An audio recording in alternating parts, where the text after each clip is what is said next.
Il n'est pas facile de constituer sa boîte à pêche. Il faut un peu de tout, mais rien en trop. Voici les conseils de Joël. Présente-nous donc une de tes multiples boîtes à pêche. Alors, multiples, j'en ai pas 50. Disons, quand on va au bord de l'eau, on essaye d'emmener le maximum du minimum indispensable. Et le minimum requis, c'est avoir quelques hameçons. Donc, dans différents hameçons, en fonction des présentations qu'on va choisir, des appâts reposant sur le fond, des appâts flottants. Hameçons dans différentes tailles, en fonction de la taille aussi de l'appât que l'on mettra, soit une bouillette, soit de la graine, des choses comme ça qu'on peut mettre sur nos montages. J'ai à peu près le genre d'hameçon que j'utilise, des hameçons de la garde Starbets, SB100, je crois que c'est un SB400 celui-là, et le SB300 pour les montages flottants, des hameçons à tige longue.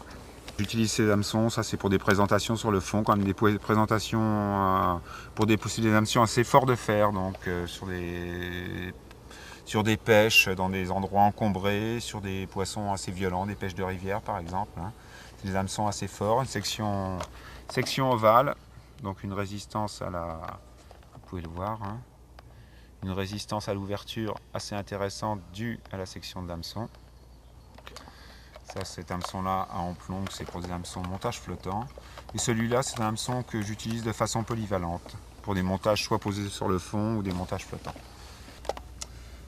De la tresse, différentes tresses qui peuvent servir à composer nos bas de ligne. Là, vous en avez différents modèles de chez Starbest. Donc, vous avez donc la Vipère qui est une tresse rigide qui se plaque sur le fond. Donc complètement indétectable pour le poisson, ce qui est intéressant. La spécimen, c'est une tresse un peu plus grossière, mais qui est une tresse intéressante à pêcher, à utiliser par exemple pour les pêches de gros poissons dans les endroits très encombrés. C'est une tresse qui est extrêmement résistante à l'abrasion. Là, j'ai une tresse intéressante aussi. C'est une tresse avec une âme plombée. Alors c'est pareil, c'est des tresses un petit peu grossières, mais bon, malgré leur taille, croyez-moi, les poissons n'hésitent pas à s'emparer de l'hameçon quand la présentation est correcte. Donc cette tresse-là a la particularité de contenir une âme, voyez, en étain, qui rigidifie donc la tresse. C'est pas toujours ce qu'on recherche, les montages rigides. Donc ce que je vais faire pour monter mon hameçon, je retire un morceau de cette âme d'étain, ce qui me permet d'avoir de la souplesse au niveau de mon montage. Et avec cette partie-là, donc je vais monter mon hameçon. Là, vous avez une tresse qui est très intéressante aussi. C'est la Striper. C'est une tresse multibrin qui est gainée par une gaine en plastique. La gaine a l'avantage d'offrir une certaine rigidité à votre montage, limiter donc les risques d'emmêlement. Après, la taille de l'hameçon sera déterminée un petit peu par rapport à la taille de l'appât avec lequel j'écherai mon montage. Quelle est la résistance de ces fils à la traction? Ça, c'est une tresse de 85 livres, donc livre anglaise. La livre anglaise est de 400, un peu plus de 410-415 grammes, je crois. Donc ça fait une tresse de résistance de 35 kg à peu près, quoi.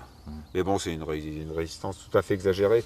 Bon, cette résistance-là est du fait que c'est une tresse résistante à l'abrasion, donc qui contient effectivement un nombre de fibres important afin qu'elle résiste aux usures sur les matériaux tranchants qu'on peut trouver au fond, pierres tranchantes, objets métalliques, bandes dressènes. Donc il faut de la matière. Sinon, les tresses qu'on utilise en généralement, c'est des tresses entre 25 et 35 livres. Ça fait quoi, 10 kg à 15 kg de résistance. À partir de ces tresses, tu peux sortir de l'eau des pièces de plus de 15 kg. 15 kg, 20, 25 kg, 30 kg. Après, c'est la difficulté de la pêche qui est liée un petit peu au site, à la force du courant, à la défense du poisson, à l'encombrement si on pêche une pièce d'eau sans aucun obstacle, sans aucun arbre, sans aucune pierre au fond. Donc là, on peut s'autoriser effectivement à baisser un petit peu en résistance au niveau des fils et des tresses que l'on utilise. Mais bon, à ce niveau-là, moi je serais plutôt à utiliser un petit peu un pourcentage supérieur plutôt qu'inférieur pour la sécurité des poissons, parce que quand je vois des gens qui pêchent avec des corps de ligne de 23 ou 25 centièmes, des fois ça me fait franchement peur pour le poisson. Donc moi, disons qu'en règle générale, je ne descends pas en dessous de 30 centièmes au niveau des fils que j'utilise, et ces fils-là, je les utilise sur des plans d'eau vraiment dégagés, sans aucun obstacle, où je peux travailler le poisson en toute sécurité, quoi. Alors, autre élément important de ta boîte à pêche, le fil proprement dit. Quelle longueur utilises-tu sur tes moulinets? Là j'ai des moulinets en grande contenance, hein.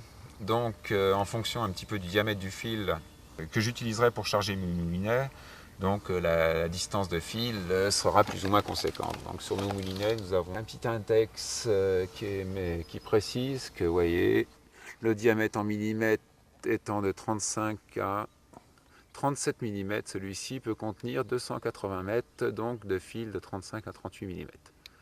Bon, c'est effectivement 280 mètres, c'est pas des longueurs de fil qu'on utilise en lançant de la berge.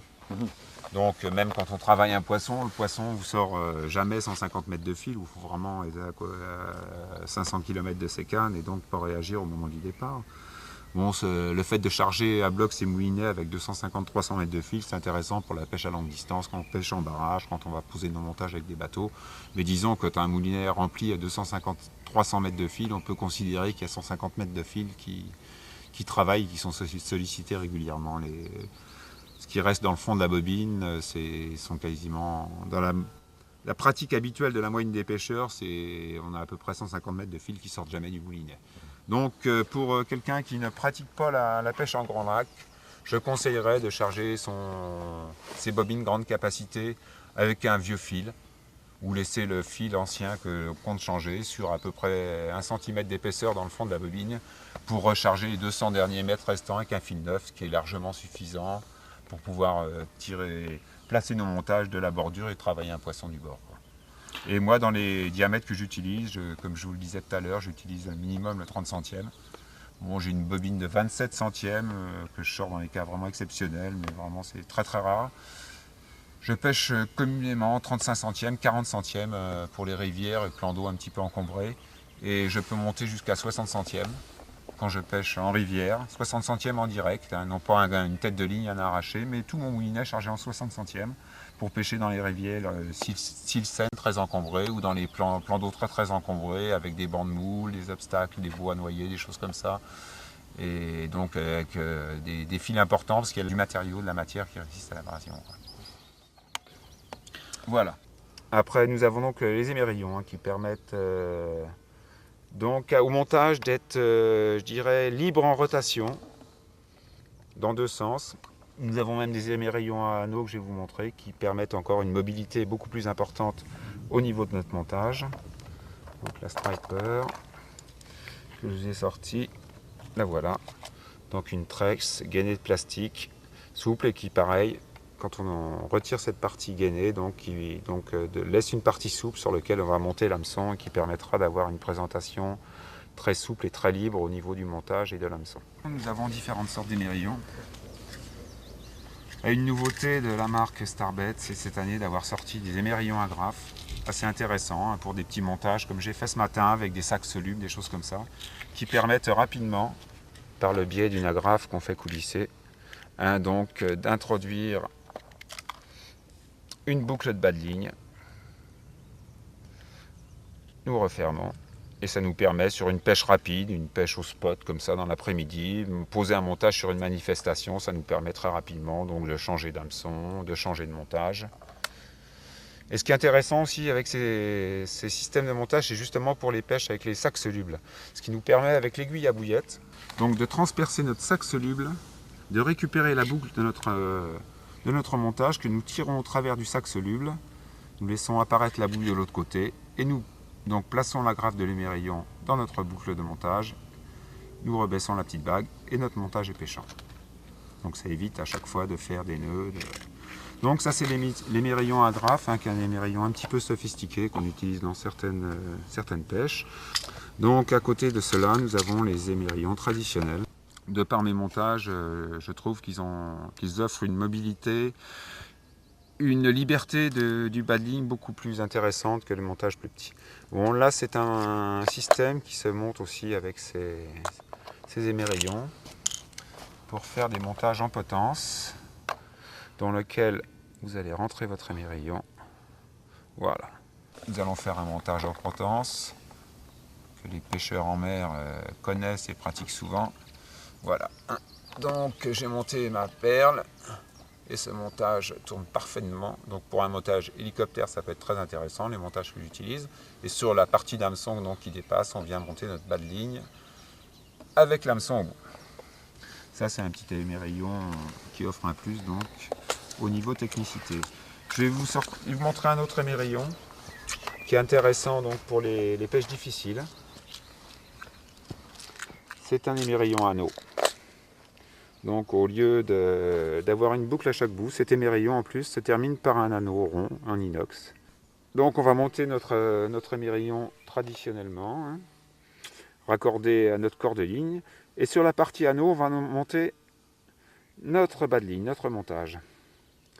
Et alors ce qu'on remarque donc, cet émerillon permettra d'avoir une mobilité du fait de l'anneau en rotation sur 180, 360 degrés sur un plan horizontal, je dirais, et du fait de l'agrafe de l'émerillon, d'avoir aussi un mouvement, une liberté de rotation à 360 degrés aussi sur un plan vertical. Donc mon montage avec ce style d'émerillon est complètement libre en rotation dans tous les sens.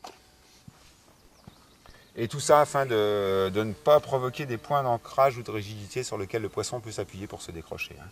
C'est-à-dire qu'un montage qui est articulé, plus il est articulé, plus le poisson aura des difficultés à l'éjecter. Sur un montage effectivement bien présenté, bien étudié. Tu possèdes également quelques plombs, tu possèdes également quelques outils. Je vois que tu as une belle pince, là c'est le minimum quand même. Ça. Ma belle pince, non, ça c'est ma pince de soin que j'utilise à l'hôpital quand je fais des points de suture. Ah. J'emmène au bord de l'eau pour soigner les poissons. Non, sinon c'est une pince qui permet déjà... qui est intéressante parce que quand il s'agit de décrocher un poisson, que l'hameçon est un peu fiché loin dans la bouche du poisson, on serre la pince et elle est bien ancrée, ce qui permet quand même de décrocher l'hameçon de la bouche du poisson sans trop lui arracher de chair. Comme outil, j'ai mon petit couteau donc avec une paire de ciseaux à l'extrémité. J'ai une lame de rasoir qui me permet de couper les nylons, les morceaux de mousse, les graines, les appâts. Et j'ai une pince là par contre, une pince vraiment outil multifonction qui me permet de bricoler un petit peu mon matériel. Hein. Couteau, tournevis, décapsuleur, dégorgeoir, carré. C'est très intéressant ce petit carré parce que sur ce carré on peut fixer donc des embouts avec une clé sur lequel viennent fixer les embouts tournevis. Donc c'est une petite pince qu'on a qui permet de démonter un moulinet, des fois une hélice de bateau dans lequel s'est emmêlé un fil et qui prend aucune place dans votre matériel de pêche. C'est une pince inoxydable. Voilà ce que j'ai comme matériel au niveau vraiment outillage de bricolage, des forêts. Des forêts donc pour percer éventuellement mon appât quand ma bouillette je pêche avec un appât très dur dans des lieux qui sont infestés de poissons-chats ou d'écrevisses. J'ai un forêt un petit peu plus gros qui me permet donc de transpercer mes appâts quand je veux les farcir avec un morceau de mousse ou de liège afin de les alléger, de les équilibrer. Puis je crois qu'au niveau outillage c'est à peu près, et puis mon couteau de poche quoi. Hein. Voilà,